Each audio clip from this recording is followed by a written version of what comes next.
അപ്പോൾ ഗൈസ് ഈ കിടക്കുന്നത് നമ്മുടെ ഐട്ടനാണ്. ഒറ്റ നോട്ടത്തിൽ ഇയോണിൻ്റെ ഷേപ്പ് ഉണ്ടെങ്കിലും സംഭവം ഇയോണിനേക്കാളും വലിയ വണ്ടിയാണ്. അത്യാവശ്യം വലിയ എഞ്ചിനാണ് വന്നേക്കുന്നത്. കാരണം അത് 800 cc ആണ്, ഇത് 1.2 ലിറ്റർ എഞ്ചിനാണ് വന്നേക്കുന്നത്. അപ്പോൾ ജസ്റ്റ് എഞ്ചിൻ ബേ ഒന്ന് കാണിച്ചു തരാം.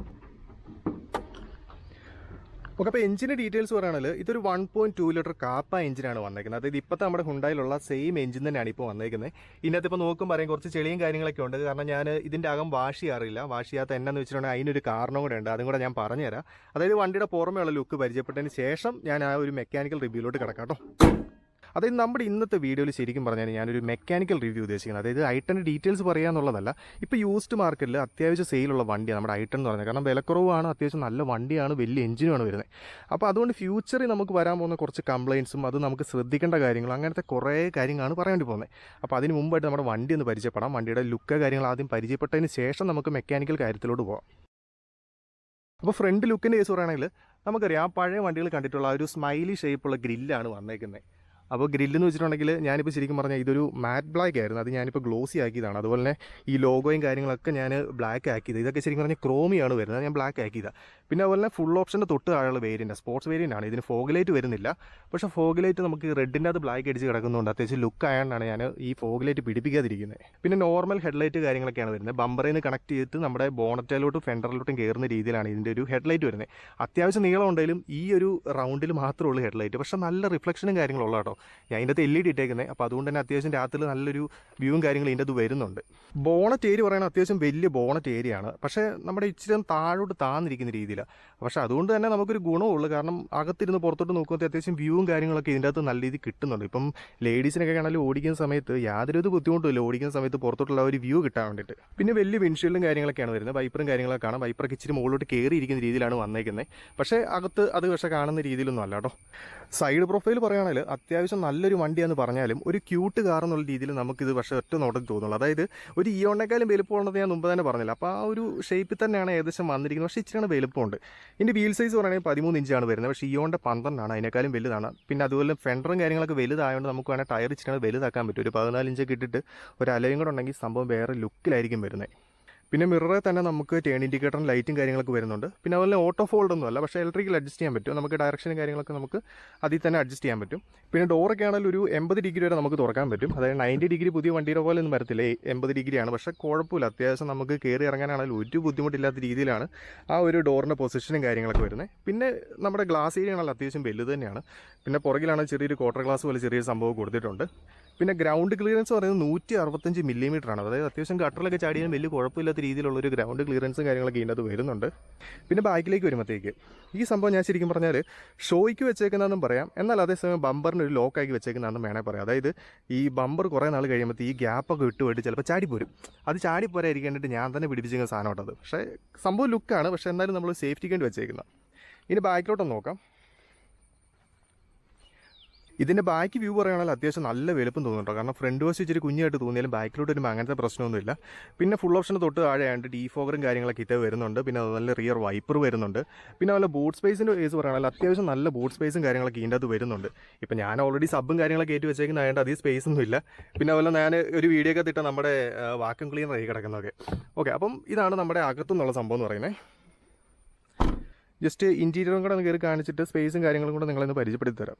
ഒറ്റ നോട്ടം നോക്കുമ്പോഴത്തേക്ക് ഒരുപാട് മോഡിഫിക്കേഷൻ ഒന്നും ഇല്ലാത്ത ഒരു ഇൻറ്റീരിയർ എന്ന് വേണം പറയാൻ. കാരണം അന്നത്തെ കാലത്ത് ഒരു ഫാമിലി കാർ എന്നുള്ള രീതിയിലായതുകൊണ്ട് ഒരുപാട് സെറ്റപ്പും കാര്യങ്ങളൊന്നും ഇല്ല. അപ്പം അകത്തോട്ട് വരുമ്പോഴത്തേക്ക് ഇതിൻ്റെ ഡാഷിൻ്റെ കേസ് പറയുകയാണെങ്കിൽ ഒരുപാട് ഡെക്കറേഷനോ മോഡിഫിക്കേഷനോ ഒന്നും ഇല്ലാത്ത നോർമൽ ഒരു ഡാഷും കാര്യങ്ങളൊക്കെയാണ് വരുന്നത്. മീറ്റർ കൺസോൾ ആണെങ്കിലും ഡിജിറ്റലും അനലോഗും കൂടെ വരുന്നത്. അതായത് സ്പീഡോമീറ്റർ ട്രിപ്പ് കാര്യങ്ങളെല്ലാം നമുക്ക് ഡിജിറ്റൽ വരുന്നുണ്ട്. പിന്നെ അതുപോലെ ഫ്യൂൽ ഗേജ് എല്ലാം ഡിജിറ്റലാണ് വരുന്നത്. അതിൻ്റെ ഇപ്പുറത്തുനിന്ന് നോക്കുകയാണെങ്കിൽ നമുക്ക് സ്പീഡോമീറ്ററും അതുപോലെ ടാക്കോമീറ്ററും ഒക്കെ അനലോഗും വരുന്ന രീതിയിലാണ് വരുന്നത്. പിന്നെ അതുപോലെ ഇത് നോർമൽ മ്യൂസിക് സിസ്റ്റം, അതായത് ബ്ലൂടൂത്ത് കാര്യങ്ങളൊന്നുമില്ല. നമുക്ക് CD യൂസ് ചെയ്യാം, അല്ലെങ്കിൽ താഴെ ഓക്സ് പെൻഡ്രൈവ് ഇതുണ്ട്. ഇതിപ്പോൾ ഞാൻ ബ്ലൂടൂത്തിന് സെപ്പറേറ്റ് വെച്ചേക്കുന്നത്. ഇതുണ്ടായതുകൊണ്ട് നമുക്ക് ബ്ലൂടൂത്തിൻ്റെ ഒരു പരിധി വരെ പ്രശ്നങ്ങൾ ഇല്ലാതെ കൊണ്ട് കിടക്കാം. പക്ഷേ ക്ലാരിറ്റി ഇച്ചിരി കുറവ്, എന്നാലും നമുക്ക് അത്യാവശ്യം നല്ല രീതിയിൽ യൂസ് ചെയ്യാനും പറ്റും. വേറെ ഈ പറഞ്ഞ പോലെ ഒരുപാട് ഡിസൈനോ കട്ടിങ് അങ്ങനെയൊന്നുമില്ല. ആകെ ഒരു സംഭവം എന്ന് വെച്ചിട്ടുണ്ടെങ്കിൽ ഈ ഒരു ഡിസൈൻ മാത്രമേ ഇതിൻ്റെ അകത്ത് എക്സ്ട്രാ വന്നിട്ടുള്ളൂ. പിന്നെ ഗ്ലോ ബോക്സ് ആണെങ്കിൽ അത്യാവശ്യം വലുത് തന്നെയാണ്. അത്യാവശ്യം നല്ല സാധനങ്ങളൊക്കെ ഇട്ടുവെക്കാൻ പറ്റും. ഇതിപ്പോൾ എൻ്റെ ക്യാമറയുടെ ബോക്സ് അതൊക്കെ ഈസിയായിട്ട് ഫിറ്റ് ആയിട്ട് ഇരിക്കുന്ന രീതിയിൽ തന്നെയാണ് ഇത് വന്നേക്കുന്നത്. പിന്നെ ഡോറിൻ്റെ അകത്താണെങ്കിലും ചെറിയ പോക്കറ്റും കാര്യങ്ങളൊക്കെ വരുന്നുണ്ട്. പിന്നെ ഇവിടെ ആണെങ്കിലും നമുക്ക് കപ്പ് ഹോൾഡറും കാര്യങ്ങളൊക്കെ വരുന്നുണ്ട്. ഇവിടെ ഒരു 12 വോൾട്ടിൻ്റെ അഡാപ്റ്റർ വരുന്നുണ്ട്. ഇവിടെയുണ്ട്. പിന്നെ ഇവിടെ ചെറിയ സ്പേസും കാര്യങ്ങളൊക്കെ ഇവിടെയും വരുന്നുണ്ട്. പിന്നെ സീറ്റിന്റെ കേസ് പറയുകയാണെങ്കിൽ നമുക്ക് നോർമലി വരുന്ന ഒരു തുണിയുടെ സീറ്റാണ് വരുന്നത്. പക്ഷേ ഇതിലെന്ന് വെച്ചിട്ടുണ്ടെങ്കിൽ ഞാനിപ്പോൾ സീറ്റ് കവർ സെപ്പറേറ്റ് ഇട്ട ഇത് ഞാനിപ്പോൾ ഒരു ഫ്ലിപ്കാർട്ടിൽ നിന്ന് നോർമൽ ഒരു ലോക്കൽ സാധനം മേടിച്ചിട്ടേക്കുന്നത്. പക്ഷേ എന്നാലും ഒരു വിഷയമില്ല കേട്ടോ, നല്ലൊരു കുഷനിങ് എഫക്റ്റ് കിട്ടുന്ന രീതിയിലാണ് ഇതിൻ്റെ വരുന്നത്. പിന്നെ എ സിയുടെ കേസ്, എ സി ഒരു രക്ഷയില്ലാത്ത കേട്ടോ. കാരണം ഐട്ടൻ്റെ എ സി എന്ന് വെച്ചിട്ടുണ്ടെങ്കിൽ അന്യായ എ സി, കാരണം നല്ല കൂളിംഗ് ആയിരിക്കും. ഐട്ടൺ യൂസ് ചെയ്യുന്ന ആരോട് വേണമെങ്കിലും ചോദിച്ചു, അവരുടെ എ സിയുടെ സാധനം പറയുകയാണെങ്കിൽ നല്ല ഇതിലായിരിക്കും അവർ അഭിപ്രായം പറയുന്നത്. ഓക്കെ, ഇപ്പോൾ നമുക്ക് ബാക്കിലത്തെ സ്പേസും കൂടെ ജസ്റ്റ് ഒന്ന് നോക്കാം. ബാക്കിലിപ്പോൾ ഞാൻ മുമ്പ് സീറ്റ് ഇട്ടേക്കുന്ന രീതിയിലിരിക്കുന്നത്. അപ്പം ഞാനിപ്പോൾ താണ്ടെ ഇപ്പം നോർമലി കയറിയിരുന്നു.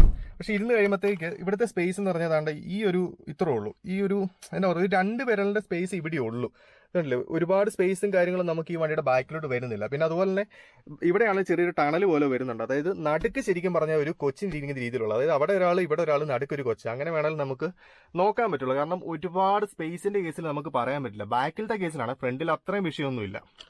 അപ്പോൾ വണ്ടിയുടെ മെക്കാനിക്കലുള്ള പ്രശ്നങ്ങൾ, അതായത് ഫ്യൂച്ചറിൽ നമ്മൾ വണ്ടി എടുക്കുമ്പോൾ എന്തൊക്കെ കംപ്ലൈന്റ് ഫേസ് ചെയ്യണം എന്നുള്ള കാര്യങ്ങൾ നോക്കിയാലോ. നമുക്ക് വണ്ടി ഓടിച്ചുകൊണ്ട് പറയാം, കാരണം വണ്ടി ഓടിക്കുമ്പോൾ ഒരു സംഭവം നിങ്ങളോട് പറയണമല്ലോ. അപ്പം അതിലേക്ക് കിടക്കാം.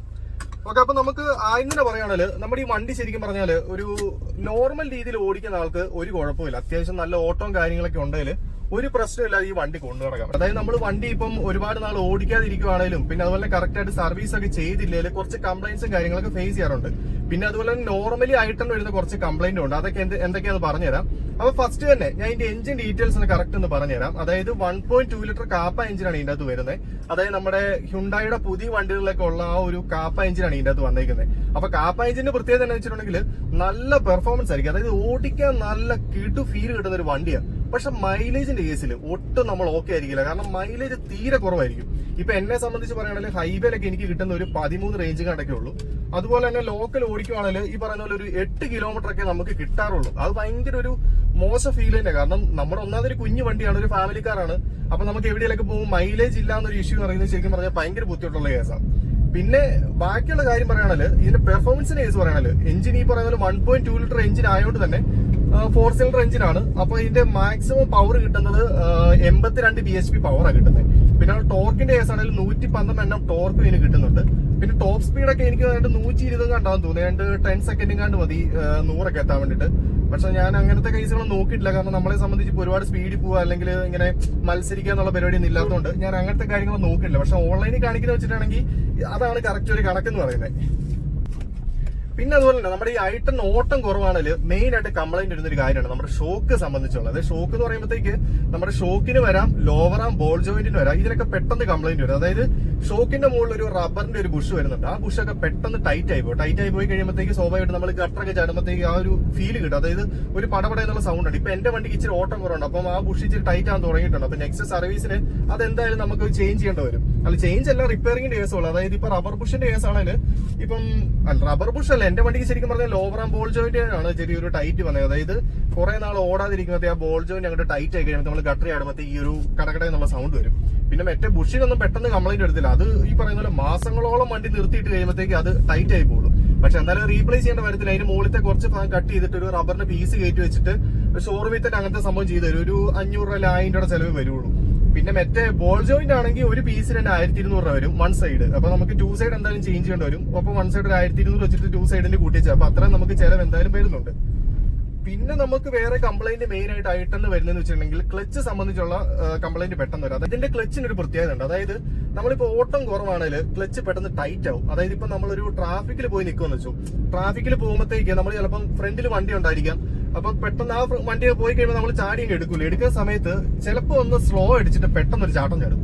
അതായത് പെട്ടെന്ന് അതിന്റെ പവർ കയറി പിടിക്കുന്ന പോലെ നമുക്ക് തോന്നും. അതായത് ഒരു ആക്സിലേറ്റർ കൊടുക്കുന്ന ഫീൽ തന്നെ ക്ലച്ചിൽ തന്നെ ചിലപ്പോൾ കിട്ടും. അതായത് ഇതിന്റെ ഹാഫ് ക്ലച്ചിൽ പോകുമ്പോൾ തന്നെ വണ്ടിക്ക് അത്യാവശ്യം നല്ലൊരു വലിയും കാര്യങ്ങളൊക്കെ നമുക്ക് കിട്ടും. അത്യാവശ്യം വലിയ കുഴപ്പമില്ലാത്ത രീതിയിൽ വണ്ടി മൂവിംഗ് ഉണ്ട്. പക്ഷെ അതേസമയം നമ്മൾ ട്രാഫിക്കിൽ കടക്കുമ്പോഴത്തേക്ക് നമ്മൾ ഓർക്കും ഈ വണ്ടി കയറുന്നില്ലോ എന്ന് ഓർത്ത് ചിലപ്പോൾ നമ്മൾ ആക്സിലേറ്റർ കൊടുക്കുമ്പോഴായിരിക്കും പെട്ടെന്ന് ക്ലച്ച് കയറി പിടിച്ചിട്ട് കുറച്ചും കൂടെ പവറിൽ കയറി പോകുന്നത്. അപ്പൊ ചിലപ്പോൾ നമുക്ക് നമ്മുടെ കയ്യിൽ ചിലപ്പോൾ വണ്ടി വിട്ടു പോകുന്നതിന്റെ ഒരു ഫീൽ തോന്നും. നമ്മുടെ കേസല്ല, ഇപ്പൊ പ്രത്യേകിച്ച് ലേഡീസ് ഓടിക്കുമ്പോഴൊക്കെയാണ് ആ ഒരു പ്രശ്നം വരുന്നത്. കാരണം നമുക്കിപ്പോ ഓൾറെഡി ഇപ്പൊ എന്നെ സംബന്ധിച്ച് എനിക്ക് ഓൾറെഡി അറിയാം ഇങ്ങനെ ഒരു പ്രശ്നം ഉണ്ടെന്ന് എനിക്കറിയാം. അപ്പൊ ഞാനാണെങ്കിൽ ഏത് വണ്ടി ഓടിക്കുമ്പോഴും അതെ, ഞാനിപ്പോ ട്രാഫിക്കിലൊക്കെ പോകുമ്പോഴാണെങ്കിലും ഒരു പരിധിയിൽ ഒരു ഗ്യാപ്പ് ഇട്ടിട്ടേ ഓടിക്കാറുള്ളൂ. പിന്നെ നമ്മൾ ഈ ഒരുപാട് വണ്ടി ഇങ്ങനെ പെട്ടെന്ന് എടുത്തിട്ടൊക്കെ പോവാന്നൊക്കെ പറയുമ്പോൾ അങ്ങനത്തെ പ്രശ്നമൊക്കെ വരുന്ന സമയത്തൊക്കെയാണ് ഈ ഒരു കംപ്ലൈന്റ് ഫേസ് ചെയ്യേണ്ടി വരുന്നത്. ഓക്കെ, പിന്നെ നമുക്ക് മെയിൻ ആയിട്ട് വരുന്ന കംപ്ലൈന്റ് എന്ന് വെച്ചിട്ടുണ്ടെങ്കിൽ ഇതിന്റെ സൈലൻസർ, അതായത് ഇയോൺ, ഐട്ടൺ, i20 3 വണ്ടിയുടെ സൈലൻസർ വൃത്തികെട്ട സൈലൻസറാണ്. പഴയ വണ്ടികളുടെ ഈ പെട്ടെന്ന് കംപ്ലൈന്റ് വരുന്നതുകൊണ്ട് തന്നെ നമ്മൾ റോട്ടിൽ കൂടെ പോകുമ്പോഴത്തേക്ക് മറ്റേ റേസിംഗ് കാർ പോകുന്ന പോലെ അത് ഒരു വൃത്തിയായിട്ട ഒരു മുഴക്ക സൗണ്ട് ആയിരിക്കും. അപ്പം നമുക്കിപ്പോ ഒരു സൈലൻസർ മാറുക എന്ന് വെച്ചിട്ടുണ്ടെങ്കിൽ അതിന്റെ 2 പീസും കണ്ടായിരുന്നു, എല്ലാം കൂടെ ഒരു 12,000 കണ്ട് സൈലൻസറിന് വരും.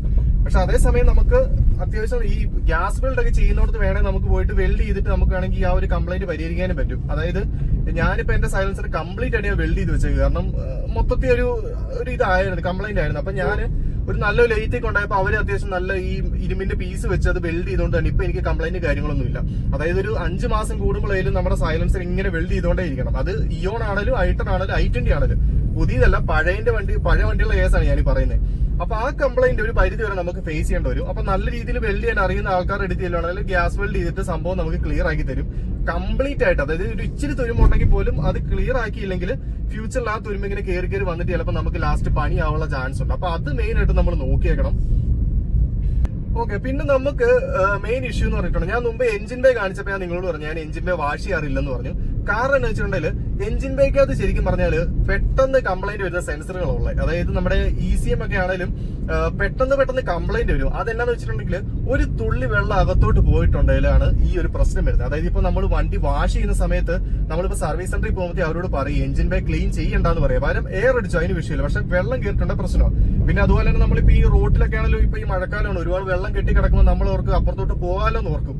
ശരിക്കും പറഞ്ഞാൽ ടയറിന്റെ പകുതി വരെ കൊള്ളായിരിക്കും, പക്ഷെ നമ്മൾ ഒരുപാട് സ്പീഡിലൊക്കെ പോകുമ്പോഴത്തേക്ക് ആ ടയറേന്ന് പോലും വെള്ളം അകത്തോട്ട് തെറിക്കുമ്പോഴത്തേക്ക് ഈ ഒരു കംപ്ലൈന്റ് ചിലപ്പോൾ കാണിക്കാറുണ്ട്. അതായത് ECM ഒക്കെ പോയിട്ടുണ്ടല്ലോ ഏകദേശം ഒരു 20,000 രൂപ അടുത്ത് വിലയുള്ള സാധനം. അപ്പൊ അതുകൊണ്ട് ഞാൻ ഉള്ള കാര്യം പറയുന്നു, ഐട്ടൺ ആണെങ്കിൽ വെള്ളത്തിൽ കളിക്കാനുള്ള പരിപാടിക്ക് പോകാതിരിക്കുക. കാരണം പോയിട്ടുണ്ടെങ്കിൽ മസ്റ്റ് ആയിട്ട് നമുക്ക് പണി കിട്ടുകയും ചെയ്യും, നല്ല രീതിയിൽ പൈസ ഇറങ്ങിപ്പോകും. അപ്പൊ ആ കാര്യം നമ്മൾ മസ്റ്റ് ആയിട്ട് ശ്രദ്ധിച്ചേക്കണം. അതുകൊണ്ടാണ് ഞാൻ എന്റെ എഞ്ചിൻ ബേ ചെളി ആയിട്ട് പോലും ഞാൻ ഒന്നും ചെയ്യാതെ അങ്ങനെ തന്നെ ഇട്ടേന്ന്. കാരണം ചെളിയാണല്ലോ, കുഴപ്പമില്ല, ആരും പൊക്കി നോക്കാനൊന്നും പോകത്തില്ലല്ലോ. അതുകൊണ്ട് അങ്ങനെ കിടക്കട്ടെ ഞാനും വിചാരിക്കും. പിന്നെ നമുക്ക് ഐട്ടന്റെ കംപ്ലൈന്റ് പറയുകയാണെങ്കിൽ വീൽ സിലിണ്ടറിന് കംപ്ലൈന്റ് വരും. അതായത് നമ്മുടെ ബ്രേക്കിന്റെ വീൽ സിലിണ്ടർ ഉണ്ടല്ലോ, അതിന് പെട്ടെന്ന് കംപ്ലൈന്റ് വരും. കാരണം ബാക്കിൽ വരുന്ന ഡ്രം ബ്രേക്ക് ആയതുകൊണ്ട് തന്നെ നമ്മുടെ ഈ വീൽ സിലിണ്ടർ ഇടയ്ക്ക് ചിലപ്പോൾ സ്റ്റക്ക് ആയി പോകാം. കാരണം വീൽ സിലിണ്ടറിന് 2 പിസ്റ്റൺ വരുന്നുണ്ട് വീൽ സിലിണ്ടറിന്റെ അകത്ത്, 2 സൈഡിലോട്ട് തള്ളുന്നുണ്ട്. അത് ചിലപ്പോൾ ഡാമേജ് വരാം, ചിലപ്പം നമ്മുടെ ഫ്ലൂയിഡ് ലീക്കോ അതല്ലെങ്കിൽ സ്റ്റക്ക് ആവുന്ന ഇഷ്യൂ ഒക്കെ വന്നിട്ട് ചിലപ്പോൾ ബ്രേക്ക് ചിലപ്പോൾ നമുക്ക് കറക്റ്റ് രീതി കിട്ടാതെ വരുന്നതിന്റെ ഒരു പ്രശ്നം നമുക്ക് പലർക്കും ഫേസ് ചെയ്യുന്നതായിട്ട് ഞാൻ കേട്ടിട്ടുണ്ട്. എനിക്ക് വന്നിട്ടില്ല, കാരണം ഞാനിപ്പോൾ കറക്റ്റ് ആയിട്ട് സർവീസും കാര്യങ്ങളൊക്കെ ചെയ്യുന്നതായിട്ട് എനിക്ക് യാതൊരു പ്രശ്നവും കാര്യങ്ങളും ഇന്നേ വരെ എനിക്ക് ഫേസ് ചെയ്യണം വന്നിട്ടില്ല. കാരണം ഞാനിപ്പോ നല്ല രീതിയിൽ വണ്ടി ഓടിക്കുന്നതാണെങ്കിൽ പോലും എല്ലാം കംപ്ലീറ്റ് ഒരു സ്പീഡ് മെയിൻറ്റെയിൻ ചെയ്തു, അതുപോലെ തന്നെ മെയിൻ്റെനൻസ് ആണെങ്കിലും കറക്റ്റ് ആയിട്ട് നോക്കി അങ്ങനത്തെ രീതിയിൽ. അപ്പൊ അതുകൊണ്ട് എനിക്ക് പ്രത്യേകിച്ച് ഒരു കംപ്ലൈന്റ് എന്നുള്ള രീതിയിൽ എനിക്ക് അങ്ങനെ വന്നിട്ടില്ല. അത്യാവശ്യം എല്ലാം തന്നെ ചെയ്തിട്ടാണ് ഞാനിപ്പോ നടക്കുന്നത്. പിന്നെ ഈ വണ്ടിയുടെ AC കേസ് പറയുകയാണെങ്കിൽ ഒരു രക്ഷയില്ലാത്ത AC ഇട്ട. കാരണം എനിക്കൊന്ന് ഹുണ്ടായിയുടെ AC എല്ലാം തന്നെ അത്യാവശ്യം നല്ല, അതിന്റെ അകത്ത് ഐട്ടന്റെ AC നല്ല കൂളിങ്, അതായത് നമുക്ക് ഒരു പ്രശ്നം പോലും നമുക്ക് എന്താ പറയാ തണുപ്പിന്റെ കേസിൽ നമുക്ക് തോന്നത്തില്ല, അത്ര നല്ലൊരു AC ഇതിന്റെ അത് വന്നേക്കുന്നത്. പിന്നെ ഇത്രയൊക്കെയാണ് മെയിൻ ആയിട്ടും കംപ്ലൈന്റ്. പിന്നെ വേറെ ആലോചിക്കുവാണെങ്കിൽ വേറെ ഒന്നും ഇല്ലെന്ന് തോന്നി, ഇതൊക്കെയാണ്. പിന്നെ നമ്മൾ ഓടിക്കുന്നതിന്റെ രീതിയൊക്കെ പോലെ ഇരിക്കും. പിന്നെ ഞാൻ പറഞ്ഞ ക്ലച്ചിന്റെ കേസൊക്കെ ആണെങ്കിൽ കറക്റ്റ് ആയിട്ട് ഓടിക്കുന്നില്ലെങ്കിൽ പെട്ടെന്ന് തീർന്നു. ഒരു 40,000 കിലോമീറ്റർ ഒക്കെ ആകുമ്പോഴത്തേക്ക് ക്ലച്ച് ഏകദേശം തീർന്നു പോകും. പിന്നെ നമുക്ക് അതിന് വേണ്ടിയിട്ട് എനിക്ക് വന്നൊരു 14,000 രൂപ ലേബർ ചാർജും അതുപോലെ തന്നെ ഈ പാർട്സിന്റെ എല്ലാം കൂടെ ഒരു 14,000 രൂപ എടുത്ത് അങ്ങനെ പോകും. ഓക്കെ, പിന്നെ മെയിൻ ഒരു സംഭവം നമ്മുടെ മേജർ സർവീസ്. അതായത് നമ്മളിപ്പോ ഈ ഐട്ടൺ എടുക്കുമ്പോഴത്തേക്ക് നമ്മൾ കിലോമീറ്റർ നോക്കി വേണം എടുക്കാൻ. കാരണം എന്ന് വെച്ചിട്ടുണ്ടെങ്കിൽ ഇപ്പൊ എനിക്ക് തോന്നുന്നു നമ്മുടെ ഈ ഐട്ടന്റെ വരുമ്പോഴത്തേക്ക് 1 ലക്ഷം തൊട്ട് 1,20,000 കിലോമീറ്ററിനുള്ളിൽ ഇതിന്റെ ടൈമിംഗ് ചെയിൻ മാറേണ്ടി വരും. ടൈമിംഗ് ബെൽറ്റ് അല്ല, ടൈമിംഗ് ചെയിൻ. അപ്പൊ ടൈമിംഗ് ചെയിൻ മാറണമെങ്കിൽ അത്യാവശ്യം കുറച്ച് പൈസ പോകുന്ന പരിപാടി. കാരണം എനിക്ക് തോന്നുന്നു ഐട്ടന്റെ എഞ്ചിൻ ഇറക്കിയിട്ട് കണ്ടാണ് ചെയ്യുന്നതെന്ന് തോന്നുന്നു. കാരണം എഞ്ചിന്റെ സൈഡിൽ നിന്ന് അഴിച്ച് ചെയ്യുന്നതായിട്ട് എനിക്ക് എന്റെ അറിവിലില്ല. അപ്പൊ അതൊക്കെ ചെയ്യണമെങ്കിൽ ഒരു 1,20,000 കിലോമീറ്റർ ഒക്കെ ആയി ചെയ്യുമ്പോഴത്തേക്ക് അത്യാവശ്യം കുറച്ച് പൈസ പോകുന്ന ഒരു പരിപാടിയാണ്. എങ്ങനെ വന്നാലും ഒരു 10-30,000 റേഞ്ചിലൊക്കെ ടൈമിംഗ് ചെയ്യുന്നു, അങ്ങനത്തെ കാര്യങ്ങളൊക്കെ ആയിട്ട് അങ്ങനെ പോകും. അപ്പൊ കിലോമീറ്റർ നോക്കി എടുക്കുക. ഇതിപ്പോ ഞാനിപ്പം എന്റെ വണ്ടി ഇപ്പൊ ഒരു 85,000 കിലോമീറ്റർ ആണ് അയക്കുന്നത്. അപ്പൊ ഉടനെ ഒന്നും നമുക്ക് മാറേണ്ട കേസ് വന്നിട്ടില്ല. പിന്നെ ഈ വണ്ടിയാണെങ്കിലും ഞാൻ സെക്കൻഡ് എടുത്താണ്. ഞാൻ സെക്കൻഡ് എടുത്തതിന് ശേഷമാണെങ്കിൽ ക്ലച്ച് മാറിയെന്ന് വെച്ചിട്ടുണ്ടെങ്കിൽ ഏകദേശം ഒരു 70,000 കിലോമീറ്റർ ആയപ്പോഴത്തേക്കാണ് ഞാൻ ക്ലച്ച് മാറിയത്. അപ്പം അതിന്റെ ഒരു 10-14,000 രൂപ പോയി. പിന്നെ AC യുടെ കുറച്ച് വർക്കും കാര്യങ്ങളൊക്കെ ചെയ്ത് അതിന്റെ കുറച്ച് ക്യാഷ് പോയി. അല്ലാതെ ഈ പറയുന്ന പോലെ ഒരു കംപ്ലൈന്റ് എന്നുള്ള രീതിയിൽ എനിക്ക് അങ്ങനെ ഒരുപാട് വന്നിട്ടില്ല. പിന്നെ നമ്മൾ ഈ വണ്ടി അധികം ഓടിക്കാത്തതിന്റെ പേരിൽ എനിക്ക് ഒരു തവണ ബോൾ ജോയിന്റ് മാറേണ്ടി വന്നിട്ടുണ്ട്. പക്ഷെ ഒരുപാട് റേറ്റ് ഒന്നുമില്ല, ഒരു 1,200 റേഞ്ചിൽ 1 സൈഡ് നമുക്ക് വരുന്നത്. പിന്നെ വേറെ സൈലൻസർ വെൽഡിങ് അത് മസ്റ്റ് ആയിട്ട് ഇടയ്ക്കിടയ്ക്ക് വരും കേട്ടോ. കാരണം വെച്ചിട്ടുണ്ടെങ്കിൽ ഇപ്പം ഐട്ടൺ ആണെങ്കിലും ഇയോൺ ആണെങ്കിലും ഈ ഒരു സൈലൻസർ വെൽഡിങ്ങിന്റെ കംപ്ലൈന്റ് ഇടയ്ക്കിടയ്ക്ക് വന്നോണ്ടിരിക്കുക. അത് നമ്മൾ എപ്പോഴും ചെയ്തുകൊണ്ടേ ഇരിക്കേണ്ടി വരും. അല്ലെങ്കിൽ ഈ പറയുന്ന അങ്ങേയറ്റം തൊട്ട് ഇങ്ങേയറ്റം വരെ കംപ്ലീറ്റ് ഈ പറയുന്ന ഇരുമ്പിന്റെ പീസ് വെച്ച് വെൽഡ് ചെയ്ത് പോവുക. ഇപ്പൊ ഞാൻ എന്റെ അങ്ങനെ ചെയ്തത്, അതായത് എന്റെ സൈലൻസറിന്റെ അങ്ങേയറ്റം തൊട്ട് ഇങ്ങേയറ്റം വരെ ഞാൻ വെൽഡ് ചെയ്ത് വെച്ചേക്കാം. പക്ഷെ അങ്ങനെ ചെയ്യുവാണെങ്കിൽ ഗുണം എന്നറിയോ, പിന്നീട് നമുക്ക് കംപ്ലൈന്റ് വരത്തില്ല. ഞാനൊന്നും ചെയ്തപ്പോൾ ഏകദേശം ഒരു 10,000-3,500 ആ റേഞ്ച് കണ്ടാവുന്നത്. ഇപ്പോൾ ഒരു 5-6 മാസം മുമ്പായിരിക്കും. ഇന്നവരെ എനിക്ക് സൗണ്ട് മാറ്റം കാര്യങ്ങളൊന്നും എനിക്ക് ഇന്നവരെ ഫേസ് ചെയ്തിട്ടില്ല അതിന് ശേഷം. പക്ഷെ അതിന് മുമ്പ് എന്ന് വെച്ചിട്ടുണ്ടെങ്കിൽ മറ്റേ ഈ സ്പോർട്സ് വണ്ടിയൊക്കെ പോകുന്നല്ലേ ഒട്ടുക്കത്തെ സൗണ്ടാണ്. പക്ഷെ മറ്റുള്ളവർ നോക്കുമ്പോൾ കിട്ടുക്ക സാധനം നോക്കും. പക്ഷെ നമുക്കെല്ലാം അറിയത്തുള്ളൂ മൈലേജും പോയിട്ട് ഒരു രക്ഷയില്ലാതിരിക്കും വണ്ടി പോകുന്നത്. അപ്പം സൈലൻസർ വെൽഡിങ് ചെയ്യാൻ പറ്റുവാണെങ്കിൽ അത്ര നല്ലതായിരിക്കും. കാരണം വെൽഡ് ചെയ്ത് വെച്ചില്ലെങ്കിൽ ഫ്യൂച്ചറിന് അതിനനുസരിച്ച് ഈ പറയുന്ന സൗണ്ടിന്റെ ഇഷ്യൂ മാത്രമല്ല മൈലേജിന്റെ ഇഷ്യൂ വരും, പവറിന്റെ ഇഷ്യൂ വരും, അങ്ങനത്തെ കാര്യങ്ങളുണ്ട്. അപ്പൊ അതും നമ്മൾ ശ്രദ്ധിച്ചേക്കുക. ഓക്കെ, അപ്പൊ ഐട്ടണിന് ഇത്രയാണ് കംപ്ലൈന്റ്. അതായത് ഇപ്പൊ ഞാൻ പറഞ്ഞേക്കുന്നതിന് വെച്ചാൽ ഒന്ന് ഷോക്കിന്റെ കംപ്ലൈന്റ് പറഞ്ഞു, പിന്നെ അതുപോലെ തന്നെ നമ്മുടെ ക്ലച്ചിന്റെ കേസ് പറഞ്ഞു, പിന്നെ സൈലൻസറിന്റെ കേസ്, പിന്നെ നോർമൽ മെയിൻ്റനൻസ്, പിന്നെ ടൈമിംഗ് ചെയിന്റെ കേസ്, അങ്ങനത്തെ കുറച്ച് കാര്യങ്ങളൊക്കെ ഉള്ളൂ.